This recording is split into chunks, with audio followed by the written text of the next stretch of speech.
ভোর 4:30, কাক ভোর বোধহয় একেই বলে। নমস্কার বন্ধুরা, অপরাহ্নের সূর্যতে তোমাদের অনেক অনেক স্বাগত। কেমন আছো সবাই? সর্বশক্তিমানের কৃপায় আশা করি তোমরা খুব খুব খুব ভালো আছো। বাড়ির থেকে বেরিয়েই আধ ঘন্টার মধ্যেই হাওড়া ব্রিজের তলায় আমরা। এতটা ভোর বলেই সম্ভব হলো, না হলে অন্য সময় কলকাতার যানজটে 1-1.5 ঘন্টাও লেগে যায়।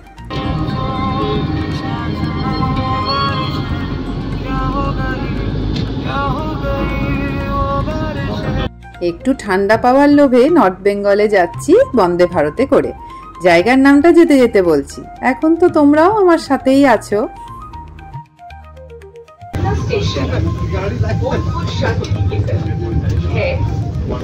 5:55 ডিপার্চার টাইম ছিল টিকিটে লেখা, তো পাক্কা 5:55তেই ছাড়লো। ভারতবর্ষ, তাও আবার সব সময়ে চলছে, দেখতে ভালোই লাগে বলো। আমাদের 4 জনের এক রোয়ে সিট পড়েনি। পেছনের ওই পাশের রোয়ে কোনাকুনি বাবি হ্যাপি ক্লান্ত হয়ে ঘুমোচ্ছে। আমরা সবাই তো লেট রাইজার, ভোর 4:30টার সময় বেরোতে হবে, এই টেনশনে পড়ে 2 ছেলে সারা রাত ঘুমোইনি, প্রায় জেগেছিল। আমরা 2 জন অবশ্য 3 ঘন্টা করে ঘুমিয়েছি, তবে সবটাই টেনশনের মধ্যে। ভোরবেলা ট্রেন বা ফ্লাইটের টিকিট কাটা থাকলে নিদ্রাহীন রাত মনে হয় সবার কাটে। এই ট্রিপটা আমাদের হঠাৎ করে খুব অল্প সময়ের মধ্যেই প্ল্যান করা হয়েছিল।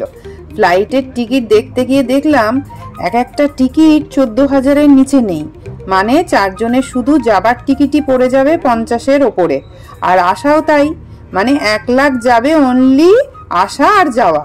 বাবা, কোনো দরকার নেই, বন্দে ভারত যুগ যুগ জিও, মোটামুটি 7 ঘন্টায় কলকাতা টু জলপাইগুড়ি। উফ, এই চাটার যে কি দরকার ছিল! এই গরম গরম ধোঁয়া ওঠা চা, আর তার সাথে এই মেঘলাচ্ছন্ন প্রকৃতি, একদম জমে ক্ষীর, আর তার সাথে সকাল সকাল চোখের আরাম। সবুজের কত রকমের শেড, মন প্রাণ একেবারে ঠান্ডা, এত সুদিং লাগছিল। যেদিকে তাকাচ্ছি সবুজ আর সবুজ, বিস্তীর্ণ সবুজ ধান ক্ষেত, আর এই সবুজের মধ্যে বসে বসে আরাম করে সকালের জলখাবার, bread butter jam, omelette, finger chips, boiled কিছু ভেজিস, আর লোটে চোকোপাই। বাপরে, কত খাবার! বাড়িতে থাকলে সকালে পুজো করার আগে 1 গ্লাস দুধ বা একটু স্মুদি খাই, আর পুজোর পর একটু ফল, ব্যাস। তাই কিন্তু খেতে ইচ্ছা করে না। ধান ক্ষেত দেখতে দেখতে এবার আম বাগান। আমের জায়গা মুর্শিদাবাদের ওপর দিয়ে যাচ্ছি মালদার দিকে। মুর্শিদাবাদ আমার দাদুর বাড়ি, মানে আমার বাবার বাবার বাড়ি আর কি। অনেক বছর যাওয়া হয়নি, মনে পড়ছিল সেসব কথা। আম কই গো? আম গাছ তো দেখতে পাচ্ছি প্রচুর, আম কই? বাবা কি সুন্দর, এই কাশ্মীরের আপেল গাছের মতো। এই সেই বিখ্যাত ফারাক্কা ব্যারেজ। এই ফারাক্কা ব্যারেজ হলো গঙ্গা নদীর ওপর অবস্থিত একটা বাঁধ, যা ভারতের পশ্চিমবঙ্গ রাজ্যের মালদা ও মুর্শিদাবাদ জেলায় অবস্থিত। এটা প্রধানত গঙ্গা নদীর জলকে ভাগ করে, যা কলকাতা বন্দরের জন্য প্রয়োজনীয়, এবং নদীটাকে পলির হাত থেকে রক্ষা করে। যারা আম খেতে ভালোবাসো আর মালদার ওপর দিয়ে কখনো আম গাছ দেখোনি, তাদের জন্য এই ভিডিওটা ক্যাপচার করছি। এবার মালদার ওপর দিয়ে আমরা যাচ্ছি। একটা জিনিস লক্ষ্য করলাম, মুর্শিদাবাদের আমবাগানের গাছগুলো অনেক দূরে দূরে বসানো হয়েছে, সেখানে মালদার আমবাগানটা দেখো, ঘন জঙ্গল। এবার দেখো কেমন পদ্ম ফুলের চাষ, ডোবার পর ডোবা পদ্ম ফুল চাষ করা হয়েছে। এই যে সামনে বড় বড় পদ্ম ফুলের পাতাগুলো দেখতে পাচ্ছ ডোবার মধ্যে, যাত্রাপথে কি নেই! জাতীয় ফলের বাগান দেখলাম, জাতীয় ফুলের চাষ দেখলাম, যদিও দূর থেকে পদ্ম ফুল খুব একটা দেখতে পেলাম না, আর তাছাড়া ট্রেন তো খুব জোরে ছুটছিল। 2 ভাই বেশ পেছনে বসে ভালোই গল্পে জমেছিল, ক্যামেরা দেখে কেমন মাথা নিচু করে দিল। লাঞ্চ এসে গেল, আহা কি আনন্দ! ব্রেকফাস্ট, লাঞ্চ কোনো কিছু নিয়েই আর চাপ নিতে হচ্ছে না। রান্নায় তেল মশলা কম, হেলদি। সকালে ব্রেকফাস্টটাও ভালোই হয়েছে, ভালো মানে মেনু খুব ভালো না, কিন্তু মানে এমন কিছু খাবার না যে খেয়ে মানুষ অসুস্থ হয়ে পড়বে।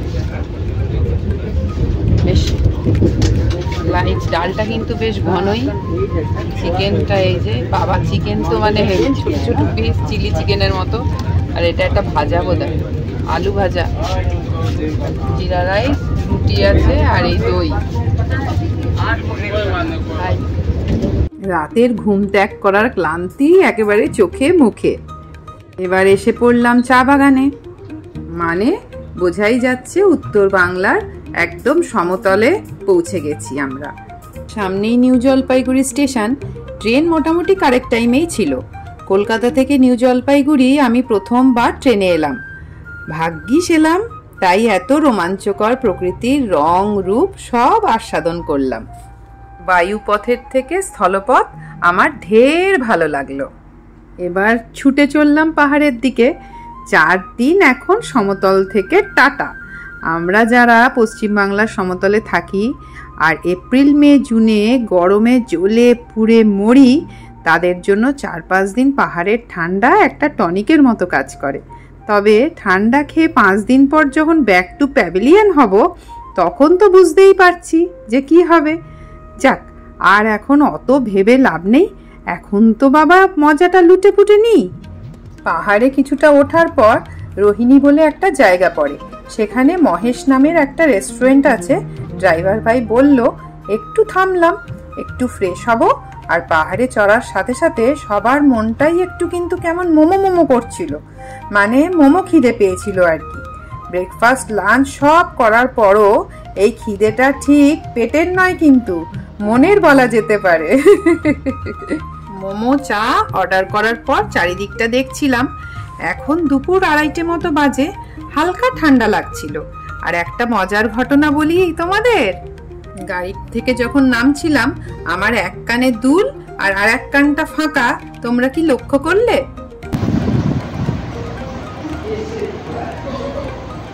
ওগুলো সব হোমস্টে, সব হোমস্টে।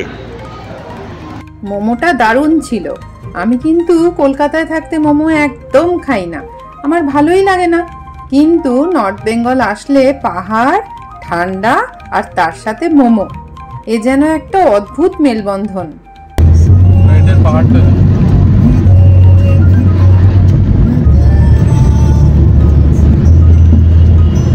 ও হ্যাঁ, যে মজার ঘটনাটা বলতে বলতে বলা হলো না। আমি ট্রেনে ঘুমের ঘোরে আমার একটা কানের দুল ট্রেনটাকে দান করে এসেছি, নিজের অজান্তেই কিন্তু। আর এক কানের দুল পরে নিউ জলপাইগুড়ি স্টেশনটা পুরো ঘুরলাম, রাস্তায় নেমে মোমো খেলাম।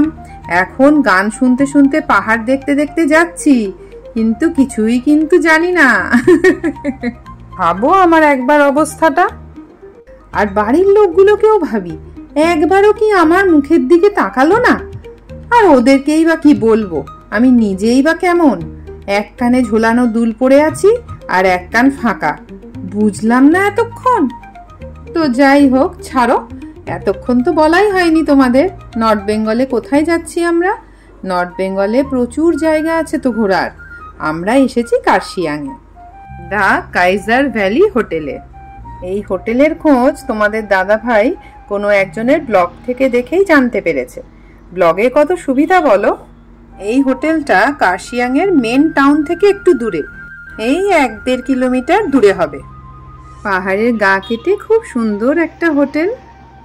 বাইরেটা দেখেই এত মুগ্ধ হয়ে গেছি যে তখনই ক্যামেরা অন করে ভিডিওটা করতে শুরু করে দিলাম। জানো তো, আমার খুব বড় বিশাল আকার হোটেলের থেকে এরকম ছোট্ট কোজি ছিমছাম হোটেল বেশি ভালো লাগে। রিসেপশনের সব ফর্মালিটিস কমপ্লিট করা হচ্ছিল আর আমি এদিকে মনের সুখে ভিডিও করছিলাম। চারিদিকটা এত ভালো লাগছিল যে মনে হচ্ছিল কোনো অংশটা যেন ক্যামেরাবন্দি হতে বাদ না পড়ে। ঠান্ডাটা যে বেশ ভালোই আছে তা তো তোমাদের দাদা ভাইয়ের জ্যাকেট পরা দেখে বুঝতেই পারছো। মেইন এন্ট্রান্স দিয়ে ঢুকে সামনেই রিসেপশন, আর একদিকে এই যে কাঠের সিঁড়ি নেমে গেছে না, এই নিচের আন্ডারগ্রাউন্ডেও কিন্তু অনেক রুম আছে। আর রিসেপশনের ঠিক ডান দিক থেকে ওপরে উঠে আসলে এই বড় হলটা। মিঠুন চক্রবর্তীর ফটোটা দেখে অবাক হচ্ছ তো? আসলে এটা মিঠুন চক্রবর্তীরই হোটেল। কিছুটা ব্লগে শুনেছিলাম আর কিছুটা ওখানকার স্টাফ ভাইদের থেকে শুনেছি। ওনারই হোটেল, ওনার দিদির নামে নেওয়া। তো যাই হোক, দোতলায় এই হলটার সামনে 3টে রুম। 2টো রুম আমরা নিলাম, বাকি রুমটা খালিই ছিল। বেশ ভালোই হলো, পুরো দোতলাটা মনে হচ্ছিল যেন আমাদেরই প্রাইভেট। খুব পরিষ্কার পরিচ্ছন্ন, খুব মেনটেন্ড। আর এই যে আমি কিন্তু এখনো এক কানে দুল নিয়েই ঘুরে বেড়াচ্ছি। কি সুন্দর।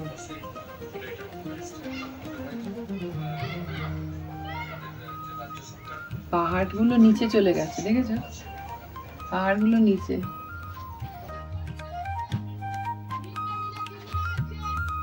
হোটেলের সামনে দিয়ে টয় ট্রেনটা দেখে দারুণ লাগলো। ক্যামেরা বের করে ভিডিও করতে গিয়ে কিছুটা চলেও গেল। আমার ভিডিওর জন্য কি থেমে থাকবে বলো? এবার বুড়ো বুড়ি একটু সামনেটা হাঁটাহাঁটি করতে নামলাম। সন্ধে হয়ে আসছে, কিছু তো কাজ নেই। বাড়িতে থাকলে এই সময়টা সন্ধে দিতে হয়। এখানে বিছানায় বসে থাকতে তাই ভালোই লাগলো না। তোমরা যারা এতক্ষণ ভিডিওটা দেখছো তাদেরকে অনেক অনেক ধন্যবাদ। নতুন পুরনো সব বন্ধুদের অনেক ভালোবাসা। আমার কষ্ট করে বানানো ব্লগগুলো কেমন লাগছে জানাতে ভুলো না কিন্তু। ভালো লাগলে একটা লাইক করে দিও। গরম চায়ে চুমুক দিতে দিতে আজকের মতো ব্লগটা এখানেই শেষ করলাম। দেখা হচ্ছে তোমাদের সাথে আবার পরের ব্লগে। তোমরা সবাই খুব খুব খুব ভালো থেকো।